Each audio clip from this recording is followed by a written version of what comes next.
Nous allons corriger ce devoir de niveau qui se présente devant vous. Donc, voici l'exercice 1. Je vais vous présenter les autres exercices.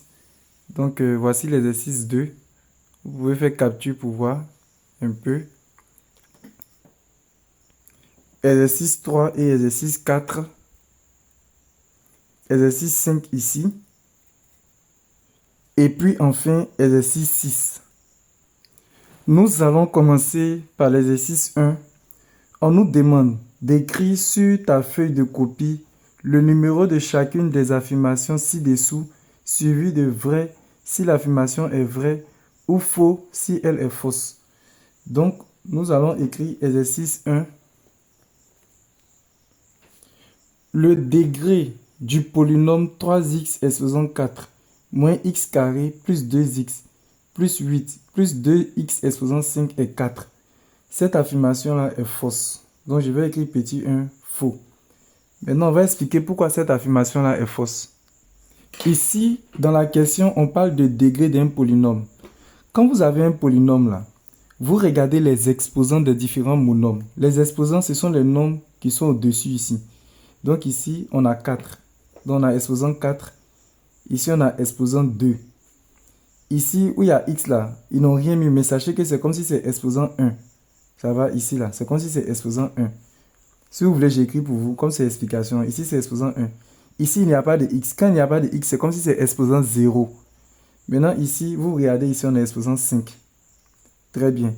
Après avoir déterminé tous les exposants là, le degré du polynôme, ça sera l'exposant qui est le plus élevé. En bon terme, le degré du polynôme, ça sera le monôme, ça sera le degré du monôme de plus haut degré. Donc ici, nous avons 4, nous avons 2, nous avons 1. Je vous ai dit pour 8 là, c'est comme si c'est x exposant 0. Nous avons 5. Entre 4, 2, 1 et puis 5 et puis 0, quel est le nombre qui est le plus grand? C'est 5. Donc ici, cette écriture-là est un polynôme de degré 5. Donc j'ai écrit pour vous, est un polynôme de degré 5. Donc moi, le conseil que je vais vous donner, quand ils vont vous donner un polynôme là, regardez tous les degrés là. Ne soyez pas pressés, hein. Vous regardez tous les degrés. Le degré qui sera le plus élevé, ça sera le degré du polynôme. Bon, donc ici, eux, ils ont dit c'est un polynôme de degré 4. Voilà pourquoi j'ai mis faux. Pour ceux qui veulent plus de détails sur les polynômes, écrivez-moi en commentaire que vous voulez plus les détails ou bien écrivez-moi sur mon numéro WhatsApp. Pour la deuxième affirmation, on nous dit l'expression conjuguée de 3 racines carrées de 5 plus 20 est moins 3 racines carrées de 5 moins 20. La deuxième affirmation là est fausse. Donc je vais écrire faux et tout à l'heure je vais expliquer. Dans cette question, on nous parle de la notion de expression conjuguée. Donc il faudrait que j'explique cette notion. Donc ici, je vais vous donner un cas général. On nous dit l'expression conjuguée de A moins B. Je précise que A et puis B sont des nombres réels. Hein. Vous avez compris? A et puis B, c'est comme des nombres. Suivez. Hein. L'expression conjuguée de A moins B, là. Qu'est-ce que ça donne? Vous voyez le signe qui est entre les deux nombres. Je répète, le signe qui est entre les deux nombres. C'est ça qui doit vous intéresser, le signe qui est entre les deux nombres. Vous le changez. Vous prenez son opposé ou bien son contraire. Ici, c'est moins, non? Donc, on va transformer ça en plus. C'est le signe qui est entre les deux nombres. Donc, c'est ça qu'on appelle l'expression conjuguée. Donc, l'expression conjuguée de A moins B, là, c'est A plus B. Je mets en rouge pour vous aider à comprendre. Vous voyez, ici, c'était A moins B, non? L'expression conjuguée devient A, le même A, là, plus B. Regardez ce qui est en rouge, là. Donc, je vais donner des exemples. L'expression conjuguée de racine carrée de 3 moins 2 est, si vous avez bien compris le principe, racine carrée de 3 plus le moins qui est ici là. Je mets plus et puis je mets 2. C'est comme cela qu'on procède. On voit un autre exemple encore. L'expression conjuguée de 7 plus racine carrée de 5. Cette fois-ci, on a écrit 7 plus. Entre les deux noms, c'est quel signe qui est là? C'est plus, non? Je vais prendre le contraire. Donc, l'expression conjuguée de 7 plus racine carrée de 5 est 7 moins, je change le signe, moins racine carrée de 5. On va voir un autre exemple encore. L'expression conjuguée de moins 2 moins 7 racine carrée de 11 est. Je répète encore, le signe qui vous intéresse là, c'est le signe qui est entre les deux nombres. Ne vous occupez pas des signes qui est là. Hein. Donc, on a un nombre ici qui est moins 2. Et puis, on a un autre nombre ici qui est 7 racine carrée de 11. C'est le signe qui est entre les deux nombres là qu'on change. Donc, l'expression conjuguée de moins 2 moins 7 racine carrée de 11, ça sera moins 2. Ici, là, vous voyez que je n'ai pas changé le signe. J'ai dit que c'est ici, là, on change. Plus 7 racine carrée de 11. J'ai donné 3 exemples pour vous exercer. Vous pouvez mettre pause à la vidéo et puis vous-même répondre avant de continuer. Donc, l'expression conjuguée de racine carrée de 3 plus racine carrée de 7, c'est quoi? Je regarde le signe qui est ici. Je vois que c'est plus, n'est-ce pas? Donc, l'expression conjuguée de racine carrée de 3 plus racine carrée de 7, ça va devenir racine carrée de 3. Mais au milieu ici, là, je remplace le plus là par moins. Et puis, je mets racine carrée de 7. Ok, on prend un autre exemple. On nous demande l'expression conjuguée de 8 racines carrées de 2 moins 3 racines carrées de 5. Le signe qui est entre les deux nombres, c'est quoi? C'est moins. Donc, je vais changer ce signe-là. Donc, l'expression conjuguée sera 8 racines carrées de 2 plus, le moins là devient plus 3 racines carrées de 5. Dernier exemple. L'expression conjuguée de 3 racines carrées de 5 plus 20. Entre les deux nombres, on a quel signe? On a plus. Donc, ça dit que l'expression conjuguée de 3 racines carrées de 5 plus 20 sera 3 racines carrées de 5 moins 20. Maintenant, le dernier exemple que j'ai donné, c'est ça qui est dans notre vrai ou faux là. Regardez. Regardez ici. Hein. On a dit l'expression conjuguée de 3 racines carrées de 5 plus 20. Nous, on a trouvé qu'on a trouvé 3 racines carrées de 5 moins 20. Non? Or, eux, ils ont mis ici moins. Vous voyez, ils ont mis moins 3 racines carrées de 5 moins 20. Donc, c'est le moins qui est là qui fait que c'est faux. Question numéro 3. On dit, sachant que 2 racines carrées de 3 moins 7 est négatif, valeur absolue de 2 racines carrées de 3 moins 7 est égale à moins 2 racines carrées de 3 plus 7. Cette affirmation-là est vraie. Je vais expliquer tout à l'heure. Au niveau de cette question, j'ai dit que c'est vrai. Maintenant, le thème qui est revenu, c'est valeur absolue. Quand on met deux traits, les deux traits que vous voyez ici, ça signifie valeur absolue. Donc, je dois vous expliquer la notion de valeur absolue. Si je prends A, un nombre réel, A là, c'est un nombre réel. Voilà, on dit valeur absolue. Valeur absolue, c'est une barre comme ça avec une autre barre. Valeur absolue de A. Valeur absolue de A est égale à quelque chose. C'est égal à quoi? C'est égal à deux choses. Ça donne deux choses. Valeur absolue de A là, c'est égal à A. Suivez. Hein? Valeur absolue de A qui est ici là. A qui est dedans ici. A que vous voyez là. Ça donne même A là. Mais à une condition. Si A est positif. Retenez ça. Hein? Ou bien, en termes mathématiques, on va dire si A est plus grand que 0. Ça va? Je répète. Valeur absolue de A qui est à l'intérieur ici là est égal à A, même A là. Si la condition c'est que le A là doit être positif. Maintenant, deuxième cas. Valeur absolue du même A là va donner moins A. On me suit. Hein? Ça va donner moins A. Mais à quel moment ça donne moins A? Si le A là est négatif. Si le A est négatif, valeur absolue de A donne moins A. Maintenant, si on veut écrire en termes mathématiques, on va dire A est plus petit que 0. Donc, nous allons donner des exemples. Voici un exemple ici. On dit, sachant que, suivez avec moi, pi moins 2 est positif. On dit pi moins 2 là, il est positif. C'est bon? C'est que valeur absolue de pi moins 2 est égal à quoi? Ça donne même moins 2, pardon. Ça donne pi moins 2. Parce que j'ai dit quoi? Voici le premier cas ici. On dit, si valeur absolue de A donne A, ça veut dire que le L est positif. Or, ici, eux, ils nous disent que pi moins 2, qui est là, ils ont dit avant qu'on ne commence, est positif. Donc, ça fait que pi moins 2 là, valable celui de pi moins 2 donne le même pi moins 2. On va donner un autre exemple encore. Voici deux autres exemples que je vous donne. Ici, suivez. On dit sachant que racine carrée de 3 moins racine carrée de 2 est positif. On nous a déjà dit, hein, on nous dit que racine carrée de 3 moins racine carrée de 2 est positif. C'est que valable celui de racine carrée de 3 moins racine carrée de 2 va être égal à quoi? Comme racine carrée de 3 moins racine carrée de 2 est positif là, ça sort, valable celui de racine carrée de 3 moins racine carrée de 2, ça sort exactement racine carrée de 3 moins racine carrée de 2. Je ne change pas, je laisse la même chose. Parce que je reviens encore là-dessus, sur la propriété, on nous dit, si A est positif là, valable celui de A, ça donne même A là. Oui, ça donne même A là. Ça va? Et je vais donner le dernier exemple. Vous-même, vous pouvez mettre pause pour faire le dernier exemple.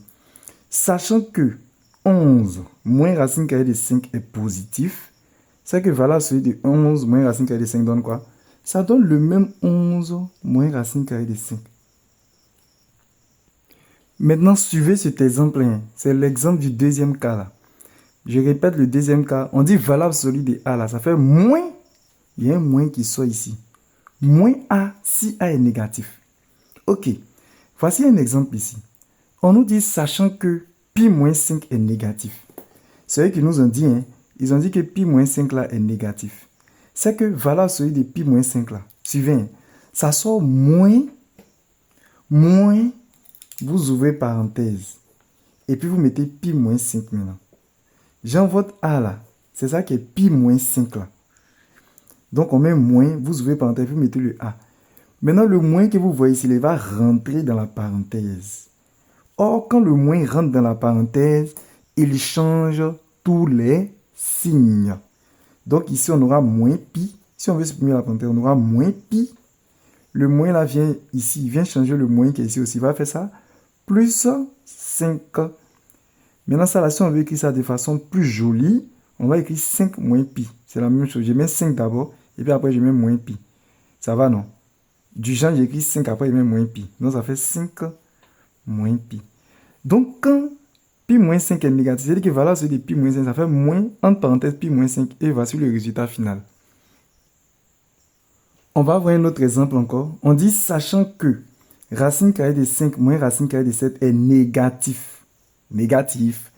Alors, valable celui de racine carrée de 5 moins racine carrée de 7 égale à quoi? Moins. Parce qu'ils ont dit que c'est négatif. On ouvre la parenthèse et puis on met ce qui est là. Donc, racine carrée de 5 moins racine carrée de 7. Et puis, je ferme la parenthèse. Maintenant, comme je l'ai dit, le moins là va rentrer dans la parenthèse. Donc, on aura moins racine carrée de 5. Le moins là continue, il vient ici, il va faire ça plus racine carrée de 7. Maintenant, si je veux écrire ça bien joli, je mets racine carrée de 7 d'abord. Donc, j'écris racine carrée de 7. Et puis après, je mets moins racine carrée de 5. Voilà. Donc, afin des valables absolues, là, vous devez chercher à savoir est-ce que le nombre est négatif ou il est positif. S'il est positif, là, vous mettez exactement la même chose, comme les exemples qu'on a vus ici. S'il est négatif, vous mettez moins, vous ouvrez parenthèse, vous mettez le nombre, pour faire rentrer le moins. Donc, on va prendre maintenant notre cas ici. Dans notre cas, dans notre exercice de vrai ou faux, ils ont dit quoi?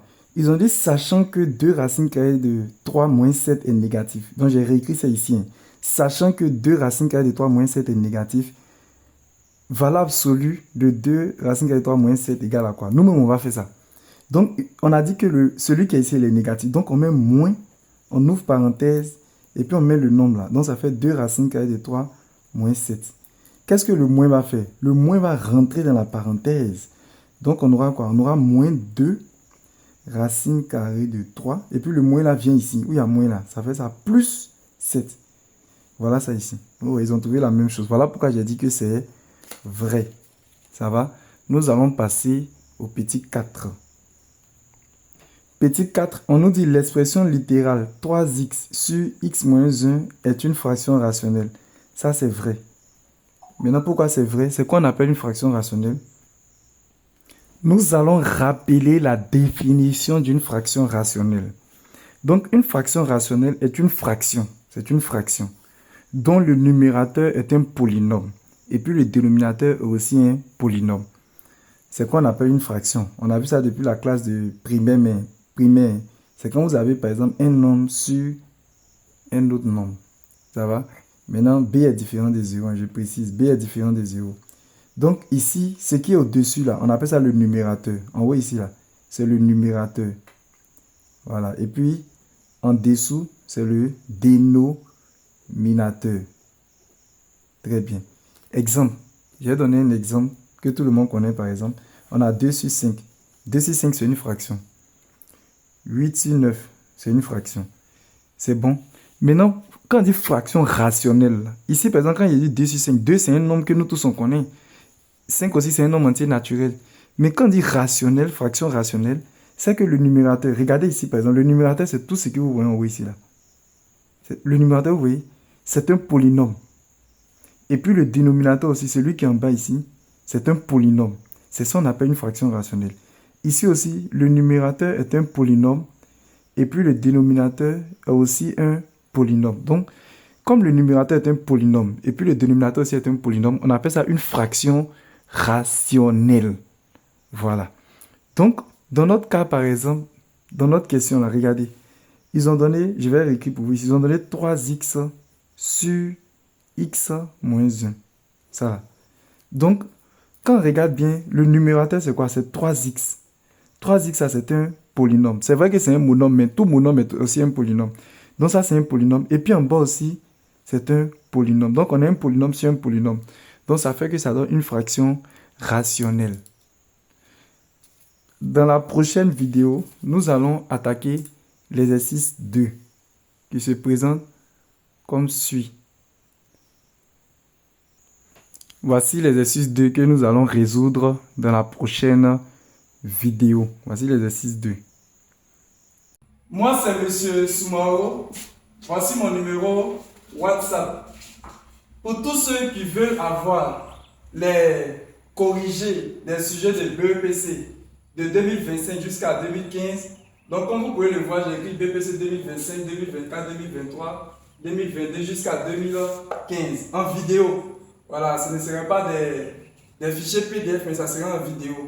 Ça veut dire dans les vidéos, je vais expliquer chaque exercice. On prend l'exercice 1, l'exercice 2, tout serait expliqué, ainsi de suite. Maintenant, s'il vous plaît, lorsque vous allez m'écrire sur mon numéro WhatsApp, bien sûr, vous me donnez votre nom. Vous dites le nom avec votre prénom, vous me donnez votre classe. Et lorsque vous allez m'écrire, vous allez me dire pourquoi vous m'avez écrit. Bon, j'ai parlé des vidéos pour la correction des sujets de BEPC. Donc, si c'est pour les sujets de BEPC, vous écrivez « Je veux les vidéos de BEPC ». Là, je vais faire un effort pour vous les donner. Maintenant, autre chose, vous pouvez me suivre sur ma chaîne YouTube. Pour retrouver ma chaîne YouTube, vous pouvez taper @maths avec S à la fin, .facile 94. Quand vous allez taper le nom sur YouTube, vous allez voir ma photo. Vous vous abonnez, vous allez trouver beaucoup de vidéos des classes de 3e, seconde C, première D, terminale qui vont vous aider vraiment à comprendre les cours. Maintenant, si quelqu'un veut m'écrire pour autre chose, si ce n'est pas pour les vidéos, il me dit juste la raison pour laquelle il m'a écrit. Maintenant, je voulais ajouter quelque chose. Actuellement, cette vidéo-là, je l'ai fait en 2026. Voilà, plus précisément, le 13 février 2026. Mais j'aimerais vous dire que à l'avenir, par exemple en 2027, 2028, je vais continuer à faire les vidéos. Donc, même si vous êtes tombé sur cette vidéo-là, en 2030 par exemple, n'hésitez pas à m'écrire. Parce que je vais faire les vidéos de 2026, les BPC de 2026, 2027, 2028, ainsi de suite. Donc, n'oubliez pas aussi de vous abonner à ma chaîne, de liker la vidéo, de la partager à vos amis aussi, et puis de la mettre en favori. Pour toutes vos questions, veuillez les poser dans les commentaires. Je vous remercie.